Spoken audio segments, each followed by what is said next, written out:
So you talk into the left one, I'll talk into the right. No, ain't no way I'm sleeping with no boys because I don't want nobody to mess up my makeup. You could tell teenagers of America today one thing, whether it be advice or something of support, what would it be? I would say, act like it's raining every day and wear your rubbers. Do you ever wish you were born a guy? Do I ever wish I was born a guy? Lord, no, I've always been a sissy. And if I'd have been born a man, I'd have been a drag queen. Should I use Rogaine? Should I get a wig? Or should I stay the way I am? What do you think, Dolly? I think you should stay the way you are because just because you've lost your fuzz don't mean you're not a peach. Do you exercise? Not much. I'm lazy. What kind of exercise would you do if you were going to exercise? Do you run? Do you play golf? Do you? I can't run very well. I have a tendency to black my eyes. But Hollywood has one rule that many famous hosts have had to learn the hard way. Don't think you can control the conversation when you're sitting across from Dolly Parton. All it takes is one harmless question for her to turn it around with an answer that leaves the audience roaring with laughter and the host completely speechless. well, not just through Beverly Hills. This was one night, a bunch of girlfriends and I were out to dinner. That's when Tom Jones was in the heat of his career, and you know how sexy he is anyway, right? And he had this beautiful home in Beverly Hills, and we'd been to the restaurant near his house. And I said, I wonder what old Tom Jones would think if I just streaked through his yard. You never did. I did, but the bad thing is... How to kill him. What do you think, Dolly? I think you should kill him. I know the feeling. My husband does the same thing. Or at least have him new. What makes Dolly special is that she never tries to be funny. It's simply who she is. And by the end of this video, you'll understand why almost no one can keep up once Dolly Parton starts firing off her blunt, hilarious, and completely unfiltered remarks. Good for me ever since I started on your show, and you said one time once I got to be real famous, I probably wouldn't come back on the show, but I always will. I'm here about as much as you are. Office someday that you should run for president. That's how much your fans believe in you. And is that something that you'd even be interested in to run for office? No. Don't you think we've had enough boobs in the White House?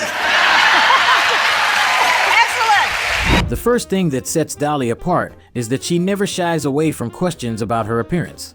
While many celebrities tend to avoid them, Dolly quickly turns herself into the joke, even delivering the punchline before the host gets the chance. The girls? I pretty much have to for the girls, Yes. like you said. I have a joke, though. I always say I'd have probably been 6 feet tall if I hadn't got so bunched up at the top. But what's your excuse? You'd have been, what, 12 feet tall? Because it's tiny little feet, tiny little waist. Well, I got little feet because nothing grows in the shade. You seem like they'd be heavy, though. Well, they are heavy. That's Yeah. why I do so many Led Zeppelin songs. Kidding. Hey, you're allowed to do those They are heavy. But to be honest, if they get too heavy, I got some bongo stands. I just go rest. And once the conversation turns to her appearance, Dolly rarely stops there. She often pushes the story into hilarious exaggerations, leaving everyone wondering what's real and what's a joke. Malfunction with you because... Oh, I said because I'd probably take out the first 3 rows. But I can tell you this. If there is a malfunction, you will not see a nipple ring. It'll be more like a hula hoop. Great compliment. Because if I hadn't been a girl, I'd have been a drag queen. For sure. You mean one of those is not me? No, wait. No, that is you, in fact. I said, boy, I got a new hair. And tonight, it's not doggy phone, it's dolly phone. But do you think that you do a better impersonation of Dolly than I do? I think that my accent's better. For years, many people assumed Dolly's glamorous image was simply a way to attract attention. But the more you hear her talk about it, the more you realize that everything was intentional from the very beginning. Dolly always knew exactly who she was and how she wanted people to remember her. No, it's certainly a choice. I don't like to be like everybody else. I've often made this statement that I would never stoop so low as to be fashionable. That's the easiest thing in the world to do. But I just chose to do this, and show business is a money-making joke, and I've just always liked telling jokes. But do you ever feel that you're a joke, that people make fun of you? Oh, I know they make fun of me. But actually, all these years, the people, has thought the joke was on me, but it's actually been on the public. I know exactly what I'm doing, and I can change it. Well, a clown?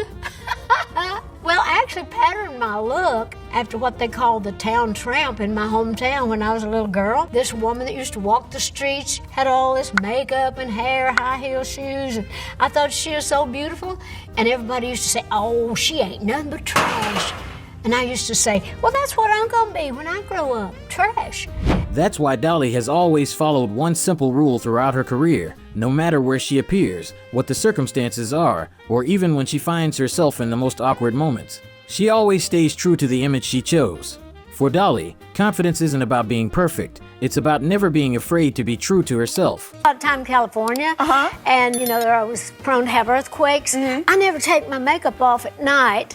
I always like keeps it, because I thought if I have to run out in the streets, you have to grab a wig, you know, and make sure you I have to look good, because you know there's going to be cameras everywhere. Yes. And I said I never go out. I said the only way would be I'd go out without makeup and my hair done up a little bit, as if my husband, you know, had a heart attack or something, Yes. and I'd have to really think about that. I'm joking.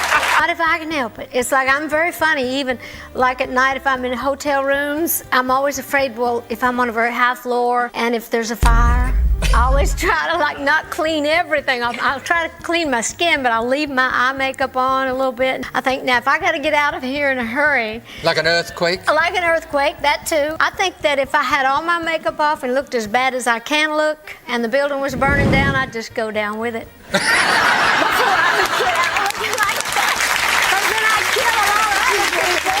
Brimstone, and he thought I was Jezebel. They thought I was going to hell in a handbasket. You know, they thought I was running around with the boys, and I thought, no, ain't no way I'm sleeping with no boys, because I don't want nobody to mess up my makeup. Or smear my lipstick.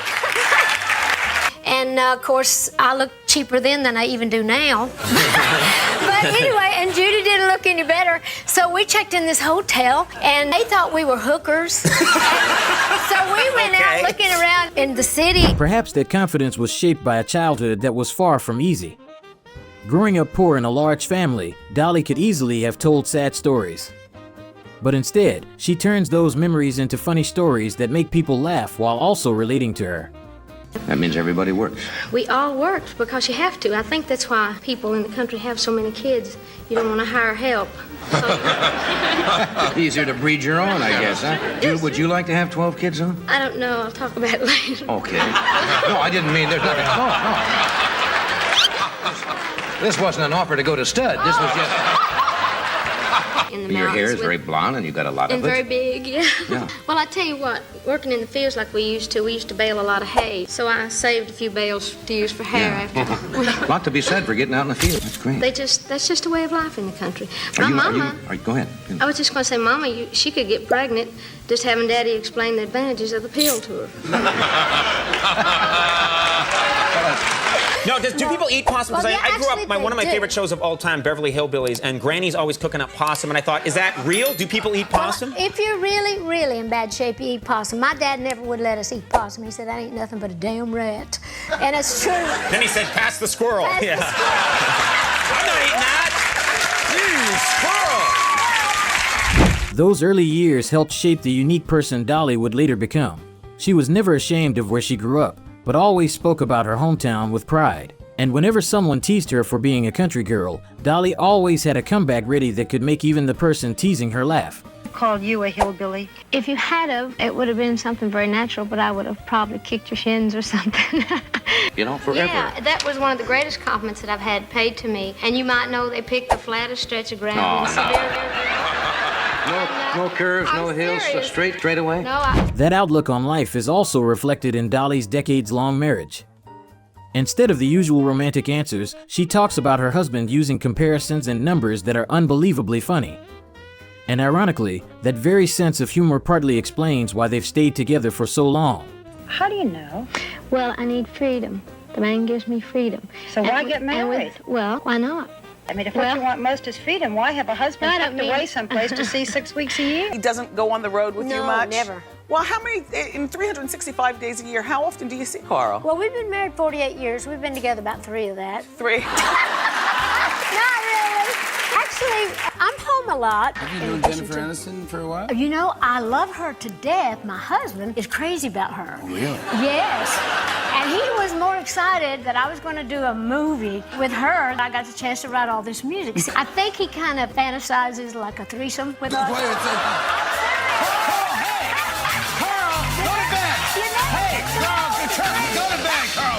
Of course, fame always comes with rumors. But instead of trying to defend herself or argue with the media, Dolly often turns those very rumors into a joke. Just a few witty responses are enough for her to completely turn the story around. Burt Reynolds, any truth in Oh, no. No? Bert and I were too much alike, you know. He to doesn't be wear lipstick No, and- but we both wore high heels. He always lifts in his shoes. At that time, we both had a roll around the middle. And he wears a toupee and I wear a wig. So I said, I don't want to fight with him over who's fighting over the wig blue and over the high. CMA show this year, they didn't nominate me in any of the categories because I think they thought I would be in jail. And I wouldn't make the show. No, but honestly, on the CMA, they asked me to make mention of the show, and I will be performing and a guest on there. But I'm not going to go to jail, I hope. I don't Google myself because I pretty much know what I'm up to. And if I don't know, all I got to do is pick up a National Enquirer magazine. She's also very open when it comes to money and knows exactly what she's worth. Dolly never pretends to be modest or avoids uncomfortable topics, but always talks about them with her trademark honesty and humor. And strangely enough, the more practical and straightforward she is, the more audiences seem to love her. Dolly, that's her song. Yes, but she made it so much more. She did. I always told her, you know, people said, that's Whitney's song. I said, that's okay. She can have the credit as long as I get the cash. I'm not going to bitch about Whitney making me $6 million. By this point, you might think that only inexperienced hosts get caught off guard by Dolly. But in reality, even the most seasoned hosts struggle to keep up with her lightning-fast banter. They start out intending to lead the conversation, only to end up trying to keep up with Dolly's jokes. I'm not gonna get any time to talk to you. Please, this is true story. Up in Pigeon Forge, and I know you asked me why they call it Pigeon Forge, and I told you that's because it's where pigeons forge. You've They're in the Pigeon River. Put in mouth. There you go. Yeah, thank you. But seriously, in Pigeon Forge, 70 years ago, back when I was a kid, they had a bear in a cage. You know, we're famous for the bears in the Smokies. And they had a bear in a big cage up there, and people would stop at this market, and they would buy Cokes for this bear. It was in the cage, and tourists would take pictures, because Gatlinburg, that whole area, for years, they would put Cokes and peanuts in the Coca-Cola cans or whatever the bottled Cokes were then. So anyway, this bear was just getting bigger and bigger, but they were doing that, and they were just selling all kinds of stuff at this market. And this poor bear was just drinking them all. And one day, some redneck, they put gasoline in a Coke can. Can you believe how bad people are? And the poor thing just went crazy. And it broke out of the pen, and it started toward Sevierville, because Pigeon Forge is about 8 miles from Sevierville. And it just ran all the way down, you know, and it was just going down there, and then, you know, all of a sudden it just fell over. Oh. Oh, no. Dead? No, it was out of gas.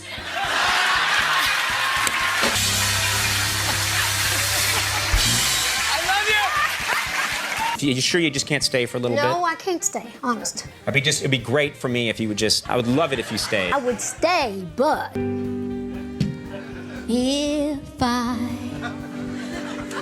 should stay,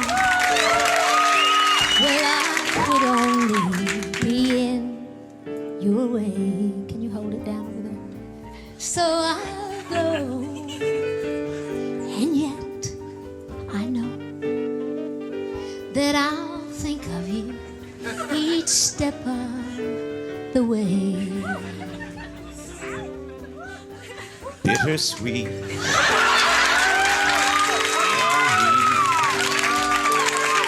That's all I have, and all I'm taking with me. That's beautiful. So goodbye. Please don't cry. We both know I'm not what you need.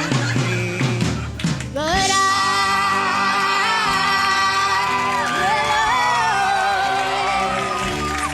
love you. I will always love you. Another reason audiences love Dolly is that she isn't afraid to share her quirky habits, embarrassing stories, or awkward situations from her life. That openness makes the distance between a global superstar and her audience almost disappear. And I thought, well, I'm going to make a donation because I want to save my own ass as well as anybody else's if I can.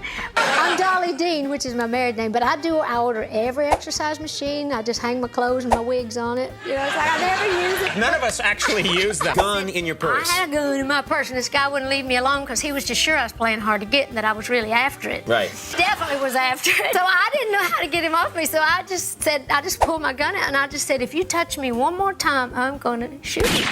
And so he backed off all the time, especially down on Santa Monica in L.A. Mm-hmm. One year, I thought, well, this would be a great night for me to get out and not be noticed because there's so many lookalikes. So many Dolly Partons walking around, I can just go out, yeah. Seriously, I went into this club and I had kind of over-exaggerated my own self, you know, made my beauty mark bigger, my eyes bigger, and the hair a little more. And I got down there and they were having a Dolly Parton lookalike contest, and it was mostly drag queens. Mm-hmm. And so I went in and I got in line with everybody else, but somebody else won.